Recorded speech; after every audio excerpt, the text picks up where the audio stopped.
Congo Gold TV, à la vitesse de la vie. Femme actuelle yango eza nini? Ezali association oyo ezali s'occuper na batu oyo bazangi. Tokana pona kokeko sunga ko tendre la main vers ba oyo bazangi. Objectif o bango bazana yango. Tellement ezalaka pe passion na ngai ya kokende vers ba demini. En tout cas, l'idée m'a vraiment intéressé. Celebrating his 10 years of gospel music career, Nazareth Life Ministries proudly presents Pastor Kiese in a live concert in London. On Saturday 20th of April 2019, 7 p.m. to 11:30 p.m.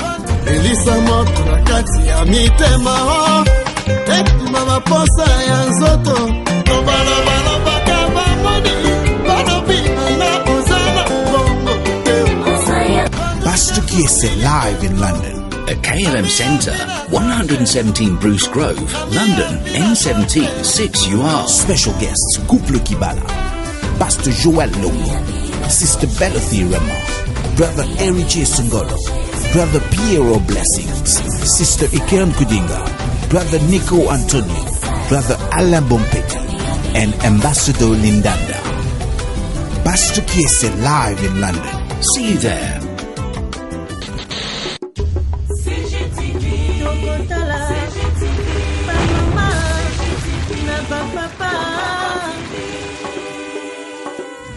Michel Mayabou.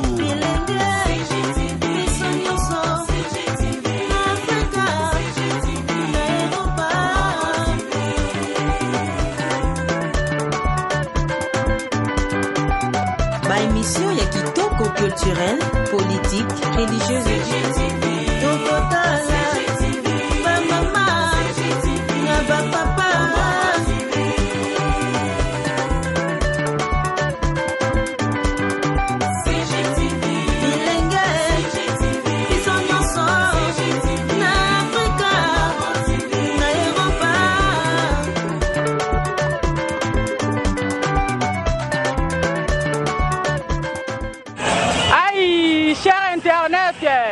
Lelo Congo Gold TV, l'émission à découverte, tu es découvrir lelo ba femme actuelle. Ba femme actuelle, tu vois ba bango ceux qui bazaba nani, ba femme actuelle, ceux qui basala kanini, ceux qui femme actuelle et la kisinini, lelo penza ba femme actuelle ba kolimbo la biso vraiment. Qu'est-ce que c'est femme actuelle? Nde tu es découvrir lelo bango. En tout cas, vous avez binomo otozana katia oshwe na matonge. Vraiment, vous avez accueil vraiment ezali awa vraiment chaleur eza makasi toza na oshwe sur banakin l'espace army vraiment moyete suka vraiment binomo bozomo na kaka vraiment lelo eza ambiance eza ya gogo vraiment elongo na bino Congo Gold TV to découvrir lelo ba femme actuelle baza banani tozo kende longo po to mona lelo ba femme actuelle elo onini ba femme actuelle ba salaka to ba lelo vraiment ambition na bango ezalaka nini. Merci. CGTV à la vitesse de la vie. Congo Gold TV, à la vitesse de la vie.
de pagne mais de femmes.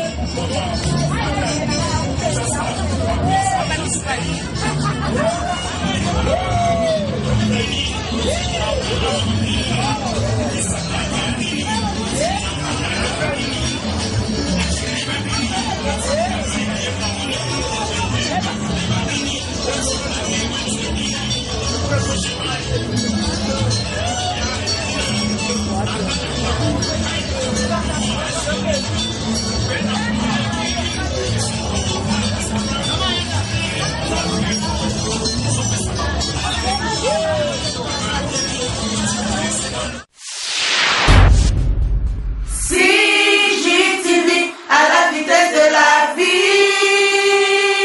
Congo Gold TV à la vitesse de la vie. Ngaka ndenge na ebisaki bino to ko découvrir ba femme actuelle na kati ya ba femme actuelle tozana basi o bazana domaine nyonso tozana ba journaliste tozana ba artiste comédien tozana mama na biso Iget o asimbi makambo ya passeport to koyeba pe bango na kati ya femme actuelle baye koluka nini nde to ko poser moko na question po toyeba femme actuelle eza nini et puis ba osali na kati ya femme actuelle nazo banda na mama journaliste mama Chouchou. Bonsoir maman Chouchou. Bonsoir maman présidente. Maman Chouchou na moni on a kati ya femme actuelle. Na lingi o expliquer biso femme actuelle eza nini pe bozo sala nini na kati ya femme actuelle femme actuelle eza association ya basi. Na ezali na deux campements donc ezali na Elkin na El Paris. Ezali na mukolo moko boy mwasi moko boy alala ki na niveau ya poto ala muki alobi na mama na kibo mama na ngai esengeli na sala oyo mama oki ko sala po amona ki batu ba souffrir trop elongo na baninga na ye basololi likambo yango esimbi donc mwasi oyo alala ki aloti ezali bongo mama Bibish Kapika o bazali na El Paris asololi na baninga na ye badiva mbombo batinaka bongo bango nyonso ana ba Eliane na niveau poto basangani nde basali association o babengi femme actuelle. Femme actuelle yango eza nini? Ezali association oyo ezali s'occuper na batu oyo bazangi. Era mutu musolo bake na zangi na ngote mais azora quand même elamba olata akota ta tombola mo elamba 2000 francs zu alati. Azira azara di mwana mwa lipa. Azora ne serait-ce que lipa ya 200 francs liaka. Mais za ba oyo bazangi penza bazangi totalement bazala na ngote. Yango nande bango balobaki ba s'occuper na bato oyo bazanga wana. Basali yango na niveau ya poto esimbi. Nde ba se décidaki ke toki kosuka na poto te na niveau ya kin pe il faut to sala yango. Yango nde na niveau ya kin basalaki yango nde biso pe to sangani. Na mama Olivia Pecobs.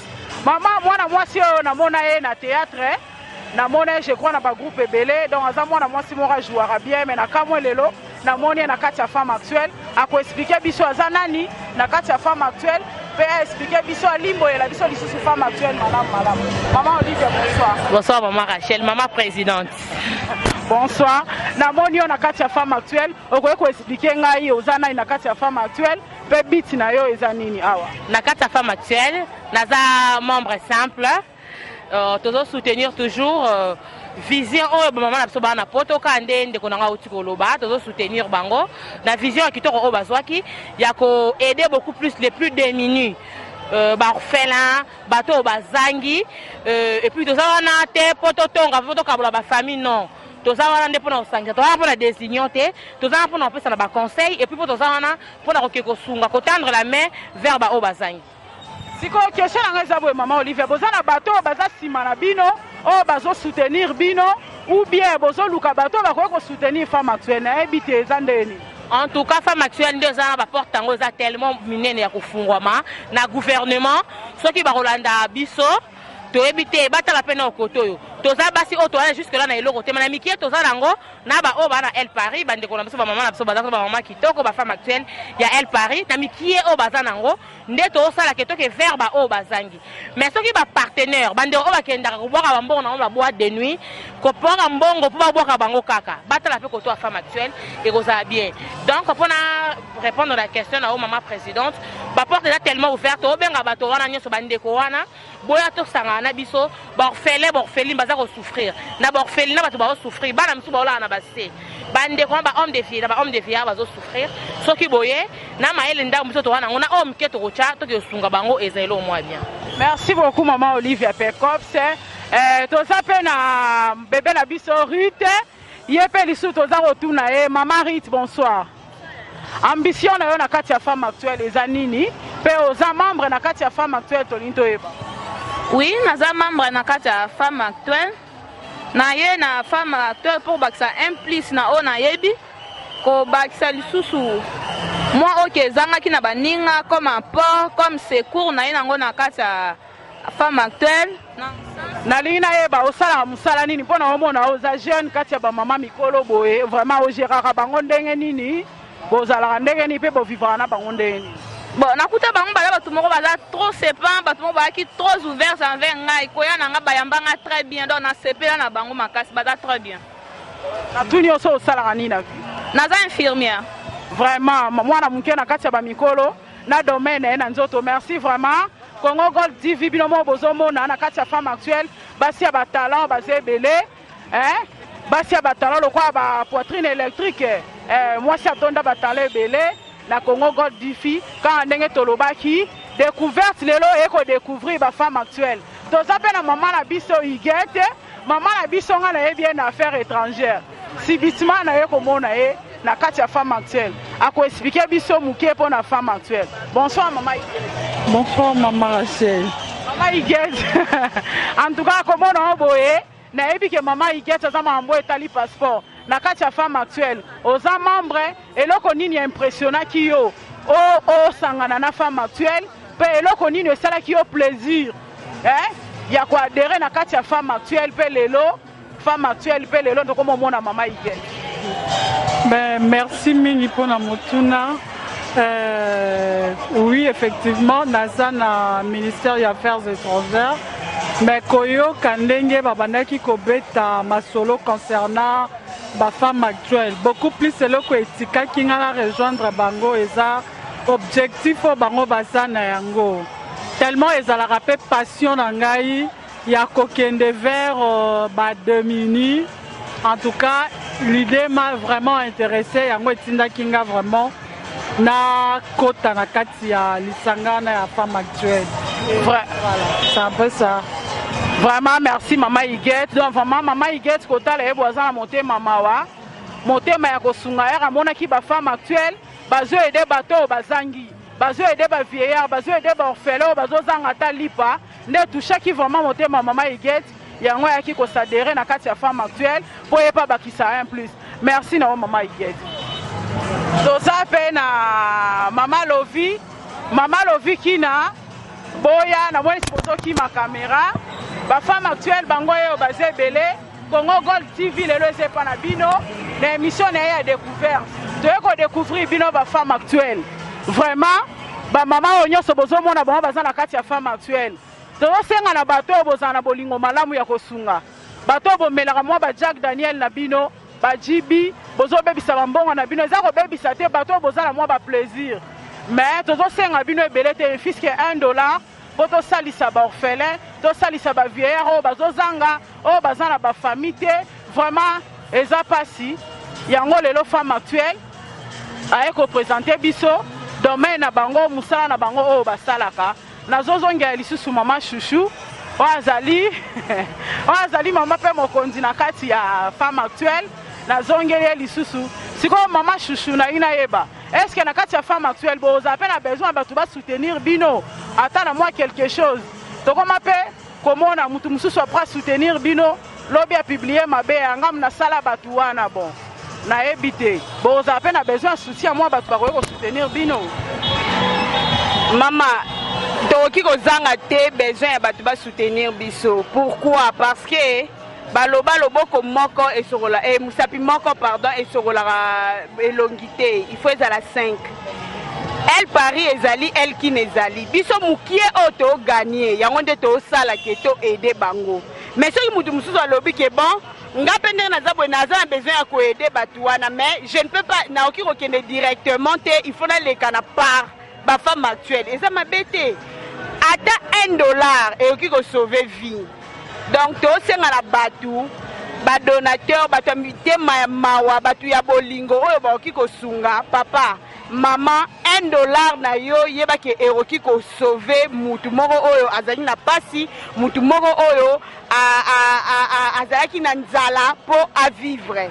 Donc tozo senga bino ba porte ya ba femme actuelle eza penza polele ezala ya El Paris ezala ya Elkin soutient à bino et Rosalie biso vraiment pour une grande chose. Merci beaucoup maman Chouchou.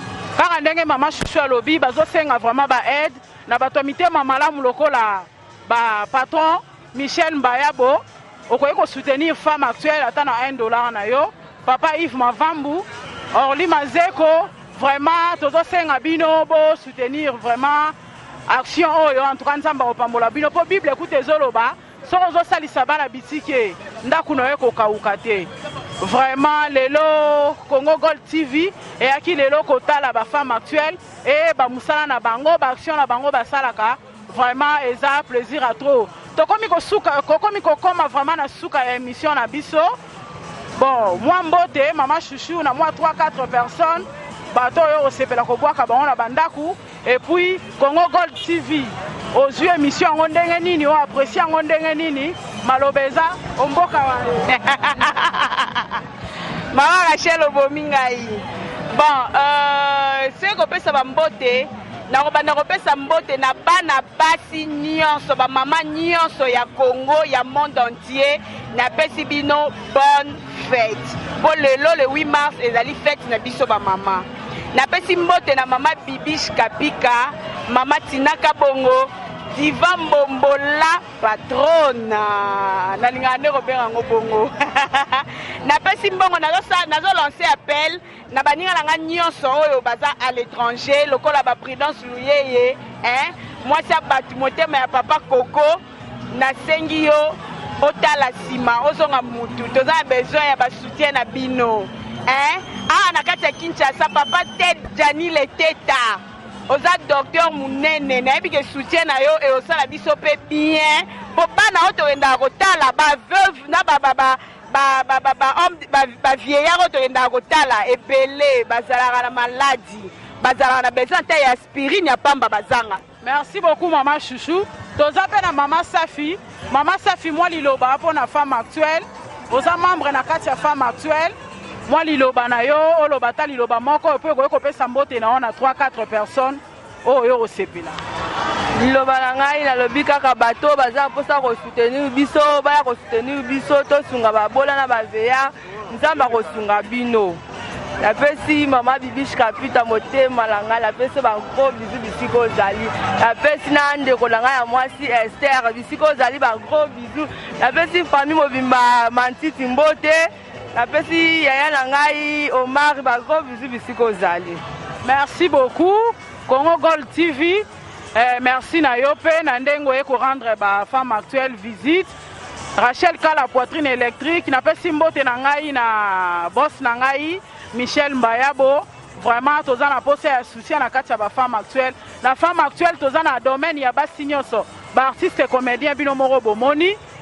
Tozana badon, toze belé prochainement naza sûr boko tozwa interview na moko et puis prochainement borozo sur émission na bino ya kitoko ya koleka oyo Rachel Kala la poitrine électrique à bombeli bino vraiment na Congo Gold bilengi na Congo Gold en tout cas bilengeze à gogo to sepelisa bino pe to continuer ko sepelisa kabino kaka na émission na biso ya découverte. Vraiment na moni to komi na suka ba remerciement na ngai na la grande dame Bibish Kapika, mama Tina Kabongo, Mariam la femme du patron, Diva Mbombo, na pesi mbote na ngai na ba femme actuelle El Paris nyonso. Na merci na bino ndenge bo soutenir biso na pesi mbote na ngai na mon boss Michel Mbayabo na ndengo soutenir biso en tout cas merci beaucoup. À la prochaine. Tomonani lisusu ba.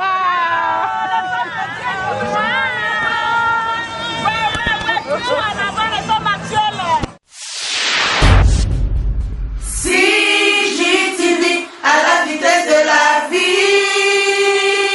Congo Gold TV à la vitesse de la vie.